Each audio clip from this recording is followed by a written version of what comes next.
Assalamualaikum warahmatullahi wabarakatuh. Bismillah, alhamdulillah, salatu wassalamu ala rasulillah wa ala alihi wa ashabihi wa mawalah. La hawla wa la quwata illa billah, ma ba'du. Saudara-saudara sekalian, pada pertemuan yang lalu kita sudah memulai berbicara tentang perkembangan qiraat dari masa ke masa. Kita sampaikan pada kesempatan yang lalu bahwa ada 16 fase yang dilalui sehingga qiraat menjadi sebuah ilmu yang berdiri sendiri, dan kita sudah bahas sampai fase yang ke-10.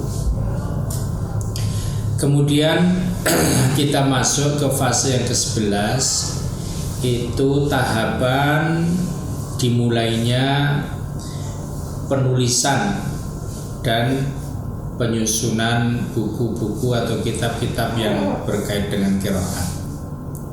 Para sejarawan berbeda pendapat tentang siapa yang pertama kali menulis buku atau kitab tentang qiraat. Kebanyakan para sejarawan itu mengatakan bahwa orang pertama yang menulis tentang qiraat adalah Al-Imam Abu Ubaid Al-Qasim Ibnu Sallam. Beliau ini wafat pada tahun 224 Hijriah. Sementara Ibnul Jazari dalam kitabnya Ghayatun Nihayah mengatakan bahwa yang pertama kali menulis tentang Al-Qiraat adalah Imam Abu Hatim As-Sistani. Beliau ini wafat pada tahun 255 Hijriah.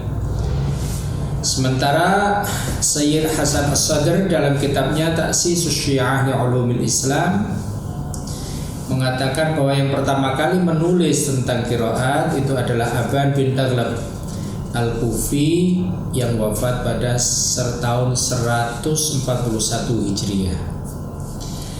Tetapi penulis buku ini, Dr. Abdul Hadi Al-Fadhali, itu meneliti tentang masalah siapa yang pertama kali menulis tentang qiraat, dan beliau temukan bahwa yang pertama kali menulis itu adalah Imam Yahya bin Ya'mur.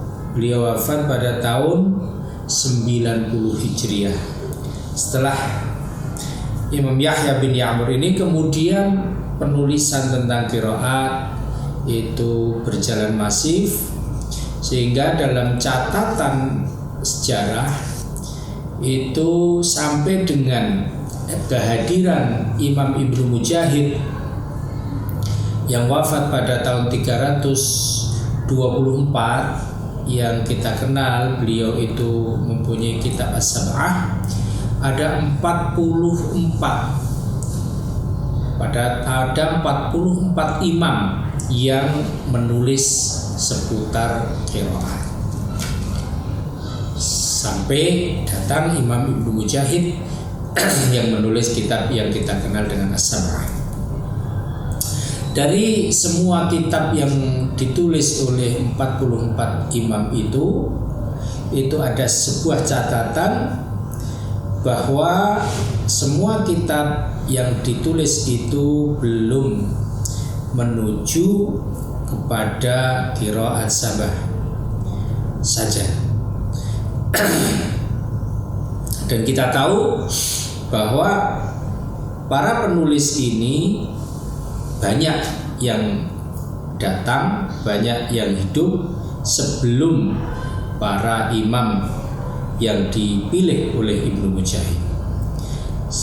Misalnya Imam Yahya bin Ya'mur, Aban bin Taghlab, Abu Amr bin Ala, Hamzah bin Hubayb Az-Zayyad.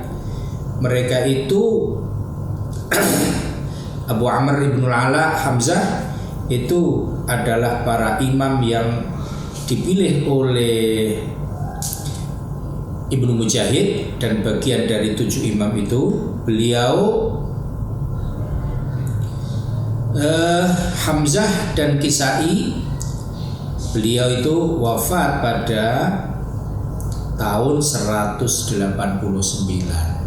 Sementara sahabat tadi Imam Yahya bin Ya'mur itu wafatnya tahun 90. Jadi yang ditulis Imam Yahya bin Ya'mur misalnya itu tentu belum menyebut imam-imam yang ditulis oleh Imam Ibnu Mujahid dalam As-Sab'ah, karena memang bahkan bisa dikatakan di saat Yahya bin Ya'mur itu hidup, para imam Sab'ah yang ditulis oleh Imam Ibnu Mujahid itu belum pada lahir. Misalnya tadi Imam Yahya bin Ya'mur wafat tahun 90. Ali Al-Kisai sebagai salah satu imam 7 yang ditulis dan dipilih oleh Ibnu Mujahid itu wafatnya tahun 189. Sehingga pilihan-pilihan Imam Ibnu Mujahid itu berbeda dengan pilihan Imam Yahya bin Ya'mur, dan itu bisa kita pahami.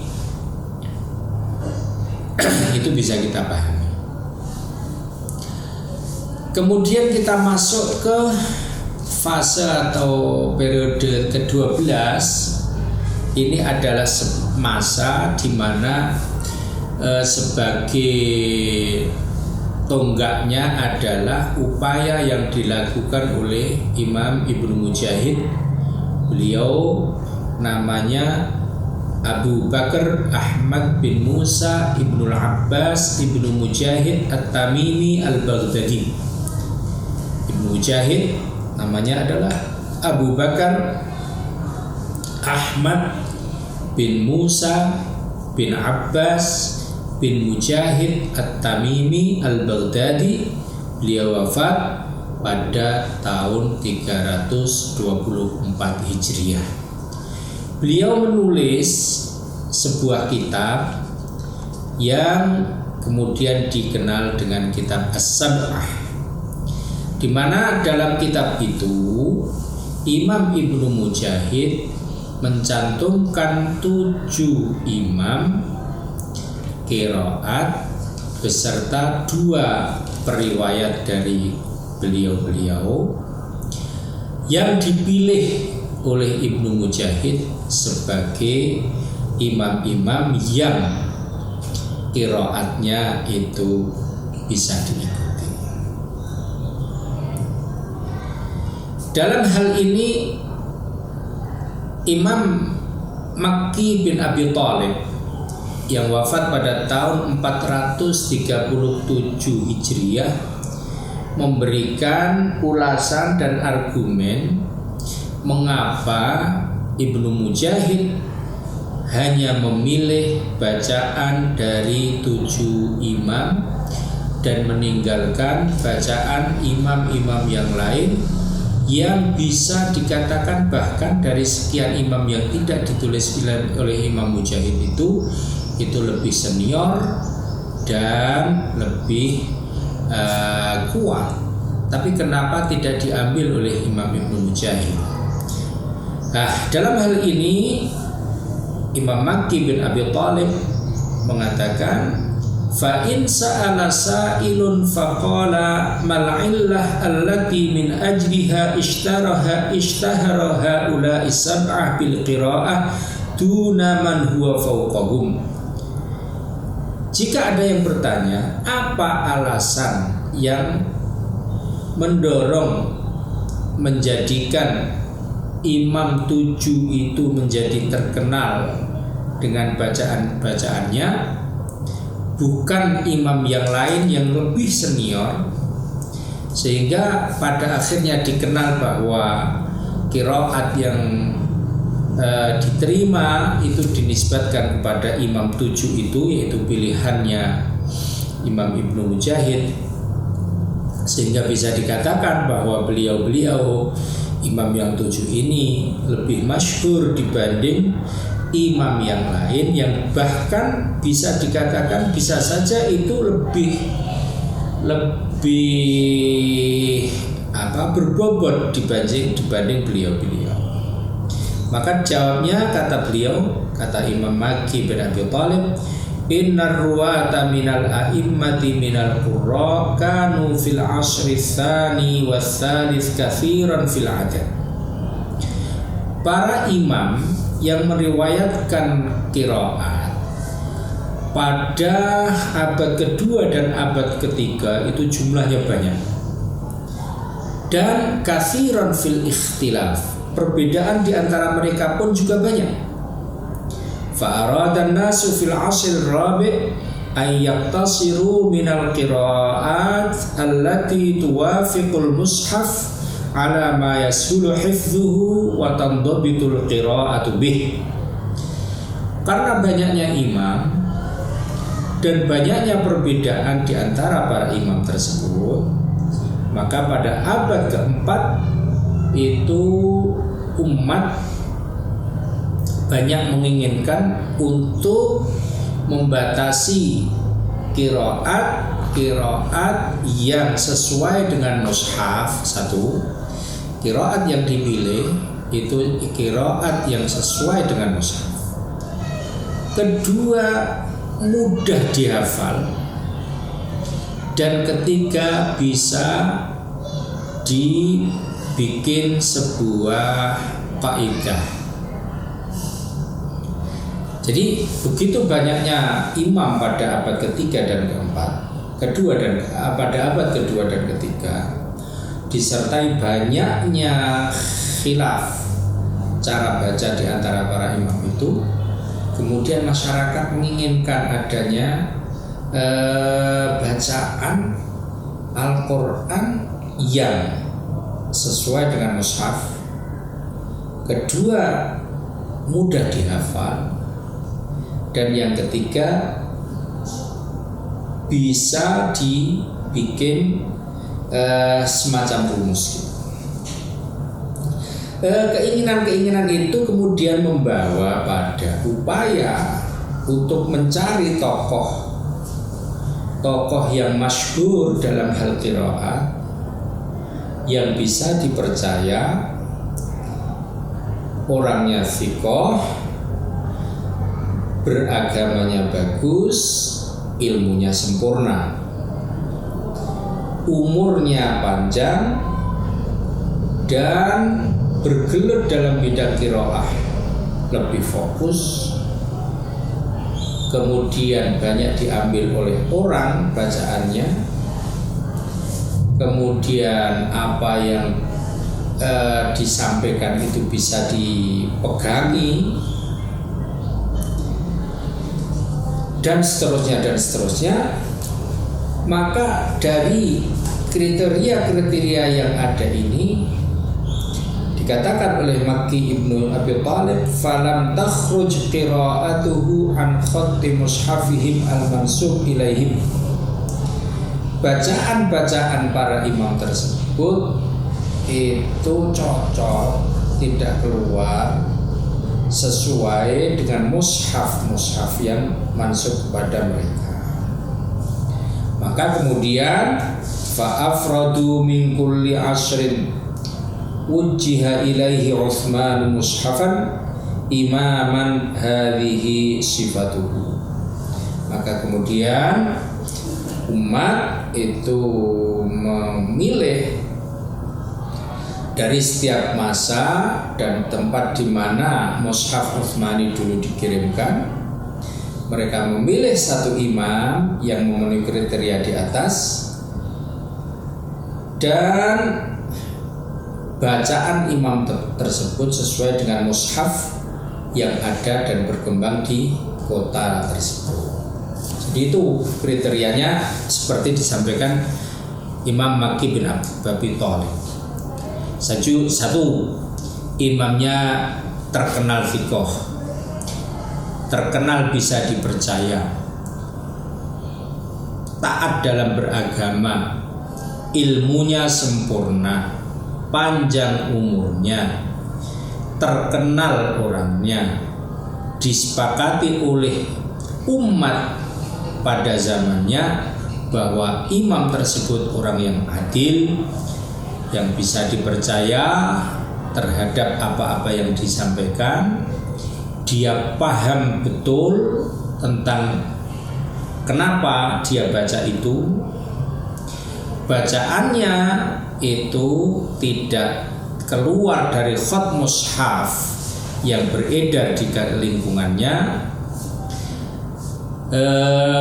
Itu beberapa kriteria yang dipakai untuk memilih, sehingga dari kriteria-kriteria itu terdapat Abu Amr Ibnul Ala, imam di Basrah, Hamzah Asim dari Kufah, Ali Al-Kisai dari Iraq, Ibnu Katsir dari Makkah, Ibnu Amir dari Syam, dan Imam Nafi dari Madinah. Semuanya itu, imam 7 itu terkenal keimamannya, panjang umurnya, lama dalam menggeluti pengajaran Al-Quran, dan banyak didatangi oleh umat dari berbagai tempat untuk belajar Al-Quran dengan cara bacaan mereka. Ini Imam Ibnu Makki Ibnu Abi Thalib memberikan argumen kenapa Imam Ibnu Mujahid memilih imam-imam itu dan bukan yang lain. Al-Fadl bin Hasan At-Tubrisi mengatakan, beliau wafat tahun 548. Beliau katakan, wa inna majtama'an nasu ala qiraati haula li sababain. Umat sepakat mengikuti bacaan beliau Imam 7 itu ada 2 sebab. Yang pertama, annahum tajarradu li qiraatil Qur'an washtaddat bidzalika inayatuhum ma'a kathrati ilmihim wa man kana qablahum aw fi azminatihim mimman nusiba ila al-qiraati minal ulama wa uddat qiraatuhum fi syawaz lam yatajarradu lidzalika tajarrudahum wa kana al-ghalib ala ulaika al-fiqhu awil hadis aw ghairu dzalika minal ulum. Wal akhar anna qira'atahum wujidat musnadatan lafdhan aw sama'an harfan min awwalil qur'ani ila akhirih ma'a ma'urifa min fadailihim wa kathrati amalihim biwujuhil Qur'an.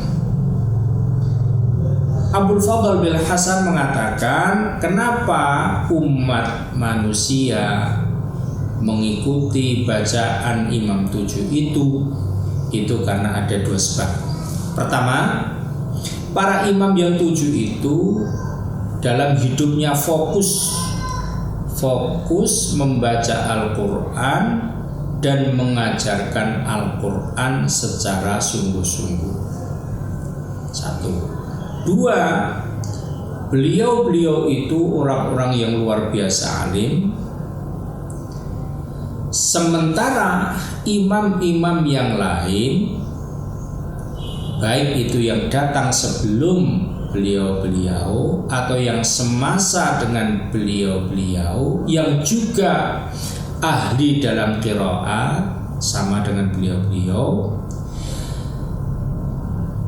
hanya yang membedakan yang lain itu tidak sama atau tidak lebih fokus dalam masalah Al-Quran seperti yang bertujuh. Karena beliau itu dengan kealiman yang ada lebih fokus pada ilmu yang lain. Ada yang fokus di fikih, ada yang fokus di hadis atau yang lain sebagainya. Sehingga jika orang berbicara tentang siapa yang mengajar Al-Quran, siapa yang fokus kepada Al-Quran, siapa yang banyak muridnya datang untuk belajar Al-Quran, pandangan orang pada saat itu tertuju langsung otomatis kepada beliau-beliau yang bertuju itu. Bukan berarti di luaran sana itu tidak ada yang lebih alim dari beliau-beliau, banyak. Hanya yang jadi masalah itu yang lain itu tidak sefokus imam-imam yang 7 itu dalam hal yang berkait dengan qiraat Al-Quran. Itu yang pertama penyebabnya. Penyebab yang kedua, qiraat dari para imam 7 itu dipastikan musnad, bersanad sampai Rasulullah, baik lafaznya maupun periwayatannya. Huruf demi huruf itu bisa dipertanggungjawabkan sanadnya, mata rantainya sampai Rasulullah Shallallahu Alaihi Wasallam dari awal Al-Quran sampai akhir Al-Quran. Di samping diketahui juga betapa para imam-imam itu sangat memahami, sangat menguasai dengan berbagai wajah bacaan Al-Quran.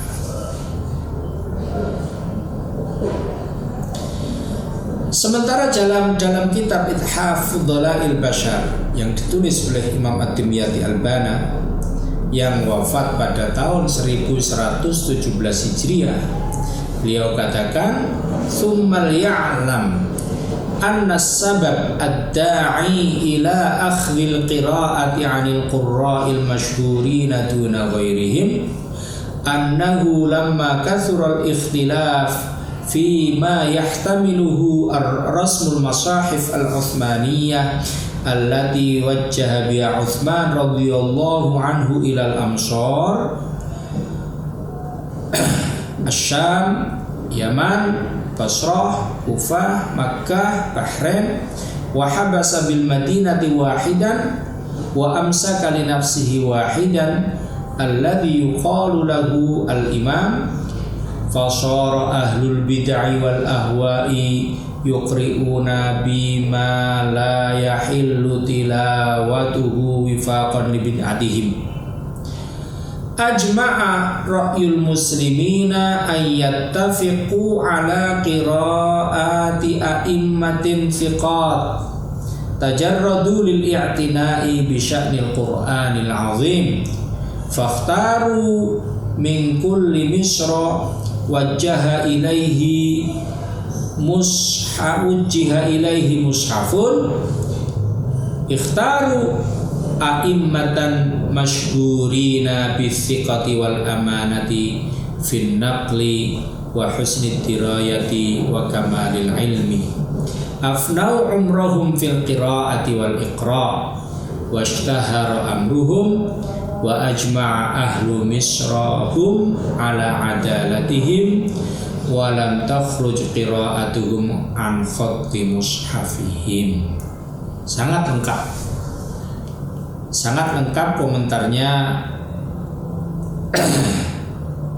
Imam Ad-Dimyati Al-Bana. Beliau katakan, ketahuilah bahwa yang menyebabkan orang mengambil Al-Quran dari para imam qiraat yang terkenal di atas dan tidak mengambil dari yang lain adalah bahwa di saat banyaknya perbedaan bacaan Al-Quran yang secara teori bisa diwengku oleh Rasul Mushaf Al-Uthmani yang dikirim oleh Sayyidina Uthman ke kota-kota yang sudah kita kenal, yaitu Asyam, Yaman, Basrah, Kufah, Makkah, Bahrain.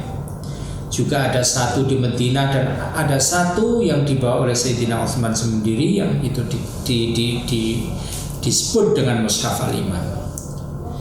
Begitu banyaknya bacaan Al-Quran yang dari sisi tulisan itu sesuai dan bisa masuk, punya rujukan kepada mushaf-mushaf tersebut,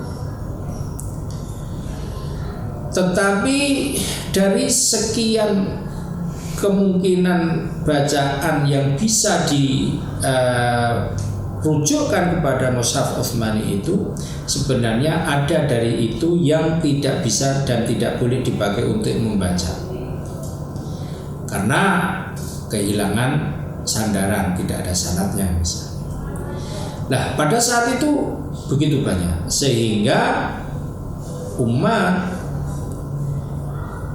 berpendapat dan sepakat untuk mencari bacaan yang sumbernya dari para imam yang thiqah. Imam tersebut fokus menjalani hidupnya dengan membaca dan mengajarkan Al-Quran, maka dicarilah itu imam-imam itu. Maka didapatkan imam-imam yang ada di setiap kota, yang dimana Al-Quran dikirim ke sana, yang membaca Al-Quran dan mengajarkan Al-Quran.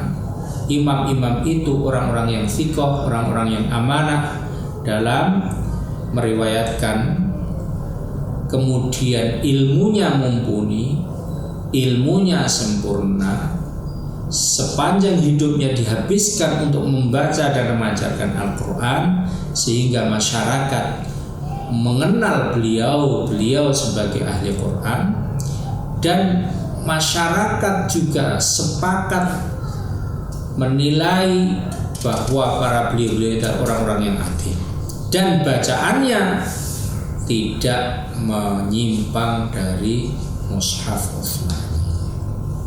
Itu ditemukan 7 imam itu, seperti yang dipilih oleh Imam Ibnu Mujahid.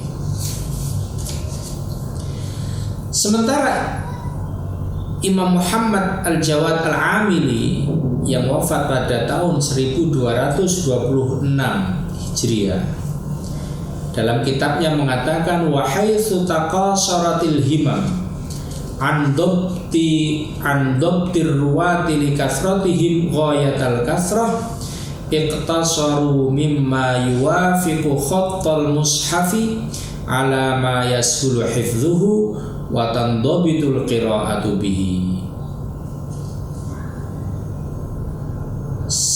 Semakin orang itu berkurang himmahnya untuk memastikan para perawi qiraat karena banyaknya luar biasa, maka akhirnya para umat itu mencukupkan untuk memilih bacaan dari para imam yang bacaannya itu sesuai dengan khat mushaf dan mudah dihafal dan bisa dibikin rumus.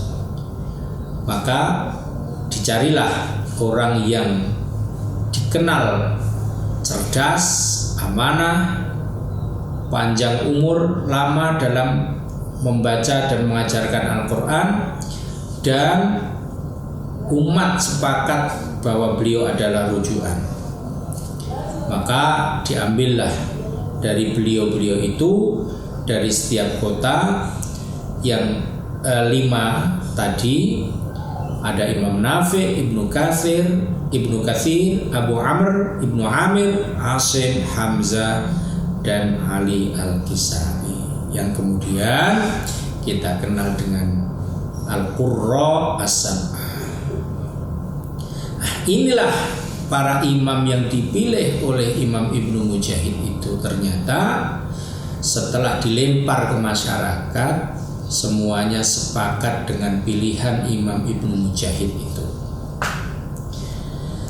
Sepakat dengan pilihan itu sehingga cepat sekali menyebar dan kemudian merujuk semuanya kepada apa yang dipilih oleh Imam Ibnu Mujahid dan diabadikan oleh beliau dalam kitabnya yang bernama As-Sab'ah.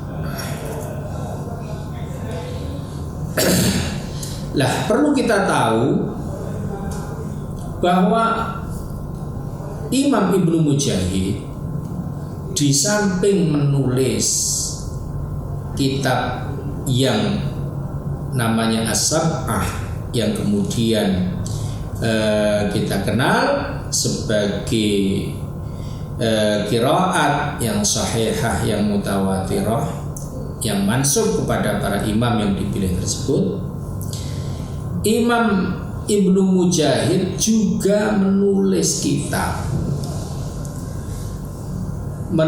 kitab yang berisi riwayat atau qiraat yang syadz, qiraat yang syadz. Sehingga kemudian pada periode selanjutnya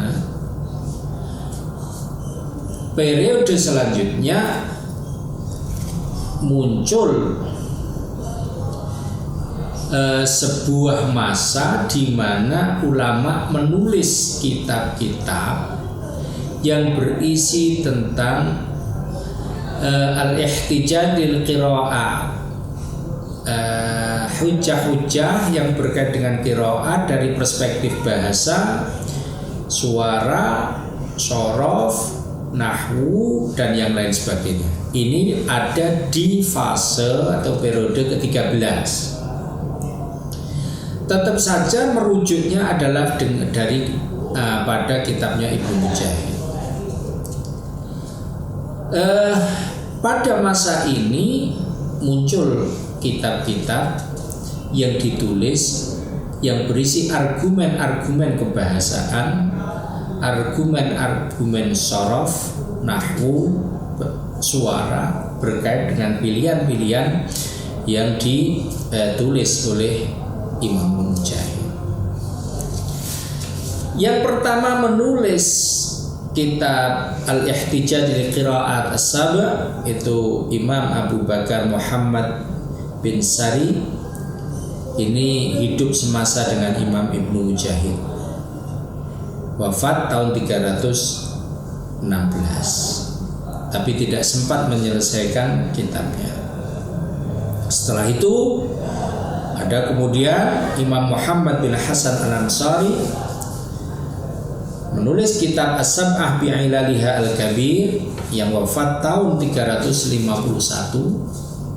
Ada kemudian Imam Abu Bakar Muhammad bin Hasan bin Miksam Al-Attar, wafat tahun 362, punya beberapa kitab: Ihtijajul Qira'ah, As-Sab'ah bi'ilaliha al-Kabir, As-Sab'ah al-Awsat, dan Al-Awsat.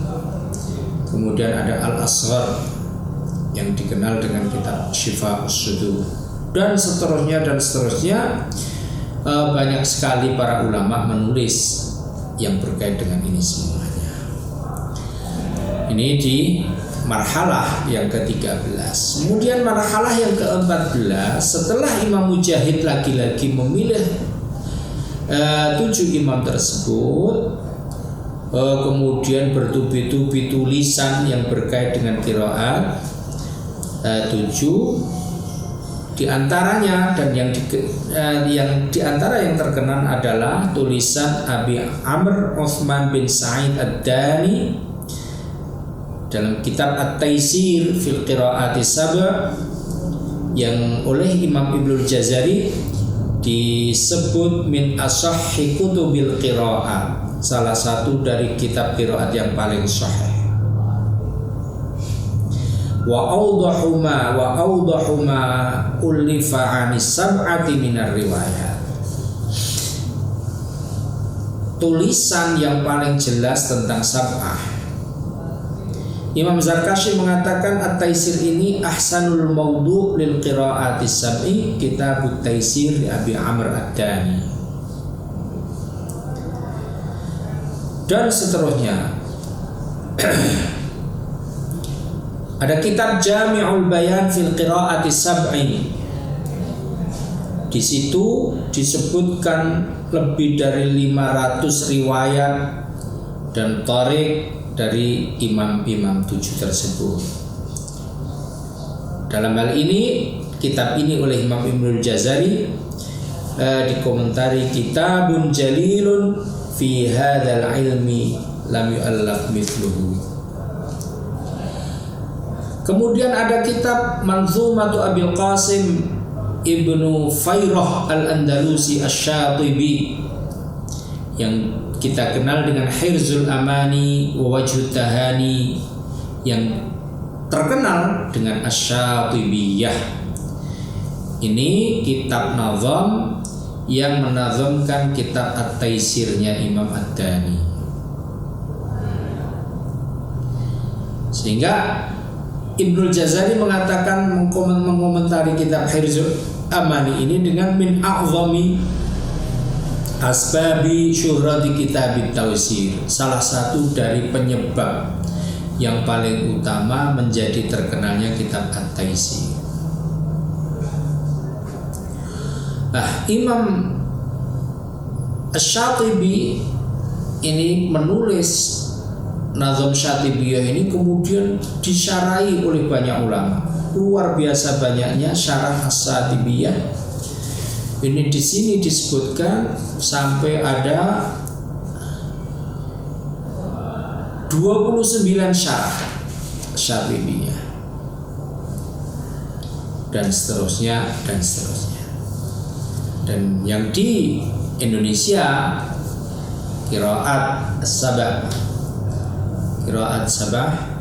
itu melalui jalur Syatibiyah ini. Kemudian pada marhalah yang ke-15, jadi begitu booming tentang qiraat sabah yang kepada Imam Ibnu Mujahid ini, kemudian yang ke-15 ada gerakan menyusun kitab qiraat, tidak 7 jadi 1 tapi 1. Bahkan ada yang menulis 6 qiraat, ada yang menulis 8 qiraat, ada yang menulis 10 qiraat, ada yang menulis 14 qiraat. Ini semuanya kenapa? Daf'an, untuk mencegah persepsi orang yang berbeda, yang keliru. Karena di sana dalam kaitan dengan qiraat ini kan ada hadits Nabi mutawatir, unzilal Qur'an ala sab'ati ahruf. Al-Quran diturunkan dengan 7 huruf. Begitu terkenalnya pilihan Imam Ibnu Mujahid ini, kemudian di lapangan ada orang keliru paham. Ada yang berpendapat mengira bahwa sab'atu ahruf dalam hadis unzilal Quran ala sab'ati ahruf itu adalah qiraat as-sab' yang ditulis, yang diabadikan oleh Ibnu Mujahid itu. Untuk memberikan informasi kepada umat bahwa al-qiraatus sab' itu berbeda esensinya dengan ahrufus sab'ah, maka kemudian para ulama pada menulis kitab, ada yang dengan 1 qiraat saja, 6 qiraat, 8 qiraat, 10 qiraat, 14 qiraat, dan seterusnya dan seterusnya. Dalam hal ini dalam kitab An-Nashr dikatakan qala al-Imam Syekhul Islam Abdul Fadl Abdurrahman ibnu Ahmad Ar-Razi yang wafat tahun 454, ba'da an dzakara syubha allati min ajliha waqa'a al-awamu al-aghbiya fi anna ahrufa haula'il a'immati sab'ati hiya al-musyaru ilaiha biqaulihi sallallahu alaihi wasallam unzila al-Qur'anu ala sab'ati ahruf innan nasa innama thammanul qira'at wa asharuha wa zadu ala adadi sab'ah alladhina iqtasara alaihim Ibnu Mujahid li ajli hadhihi syubhah. Karena di masyarakat ada kerancuan pemahaman yang memahami dikira qiraat as-sab'nya Ibnu Mujahid, pilihan Ibnu Mujahid itu adalah yang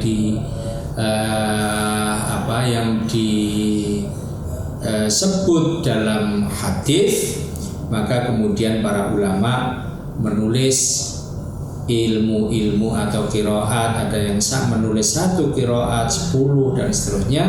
Ini untuk memahamkan kepada manusia, pada umat, bahwa keliru jika memahami qiraat as-sab' sebagai ahrufus sab'.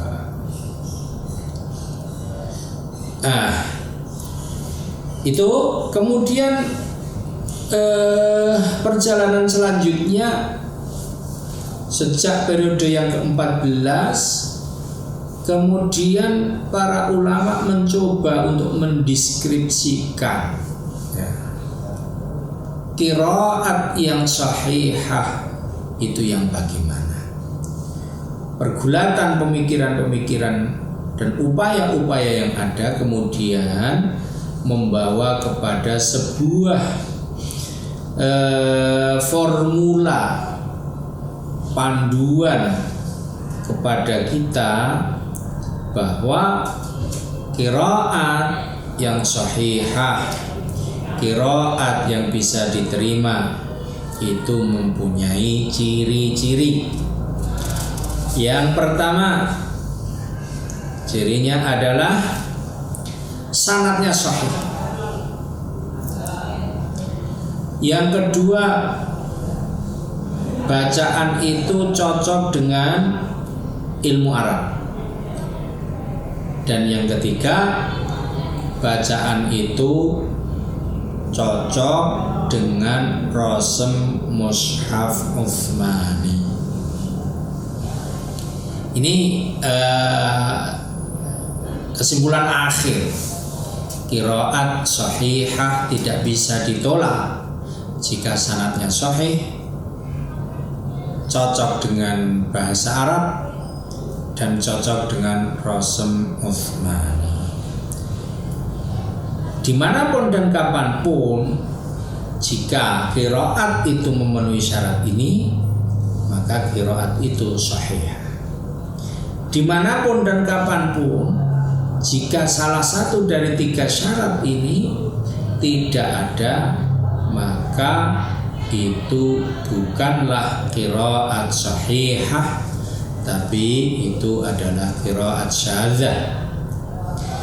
Dari ini kemudian para ulama membagi qiraat kepada qiraat sahihah dan qiraat ghair sahihah. Ini terjadi pada periode ke-16, di mana di situ sudah ada pedoman baku dari perjalanan cukup panjang dari semenjak dimulainya Al-Quran diturunkan kepada Rasulullah sampai menjadi sebuah yang dibukukan, kemudian disimpulkan bahwa qiraah sahihah adalah qiraah yang memenuhi 3 syarat itu. Syaratnya sahih, dari kebahasaannya benar, dari sisi mushafnya bisa masuk. Inilah saudara sekalian sejarah panjang ilmu qiraat, dimulai dari pertama kali Al-Quran diturunkan menjadi sampai pada menjadi sebuah ilmu yang berdiri sendiri secara ringkas. Semoga nanti kita bisa lanjut pada pertemuan selanjutnya tentang definisi qiraat. Demikian, sekian. Subhanakallahumma wa bihamdika asyhadu an la ilaha illa anta astaghfiruka wa atubu ilaik. Wassalamu alaikum warahmatullahi wabarakatuh.